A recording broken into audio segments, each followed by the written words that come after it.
Modulus. Bulk modulus is the measure of how resistant a material, solid or fluid, is to compression.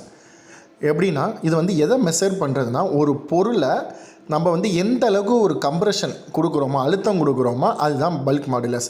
இது வந்து ஒரு சாலிடாகவும் இருக்கலாம் ஃப்ளூயிடாகவும் இருக்கலாம். இது எப்படி சொல்கிறாங்கன்னா it is the define as the ratio of pressure increases to the relative decrease of the volume material வேல்யூம். இப்போ ஒரு பொருள் இருக்குன்னா அதில் எந்த அளவுக்கு நம்ம ப்ரெஷரை இன்க்ரீஸ் பண்ணுறோமோ அப்போ மெட்டீரியலோட வேல்யூம் வந்து குறையும். இப்போ எடுத்துக்காட்டுக்கு கையில் ஒரு சப்பாத்தி மாவு உருட்டி வச்சுருக்கீங்க, அதை வந்து நம்ம எந்த அளவுக்கு கையை ப்ரெஷர் கொடுத்து அமுக்குறோமோ ப்ரெஷர் வந்து இன்க்ரீஸ் ஆகுது, ஆனால் சப்பாத்தி மாவு வந்து அமுங்கும். அதுதான் சொல்கிறாங்க. It therefore represent how resistant a material is to changing volume under the compression that is applied in all side. இதை எப்படி சொல்கிறாங்கன்னா பல்க் மாடுலஸ்னால் நம்ம வந்து ஒரு ரெசிஸ்டன்ட் கொடுத்து சேஞ்ச் ஆஃப் வேல்யூமை அப்ளை பண்ணி எல்லா சைட்லேருந்து அப்ளை பண்ணி தெரிஞ்சுக்கிறோன்னு சொல்கிறாங்க. இதுதான் பல்க் மாடுலஸ்.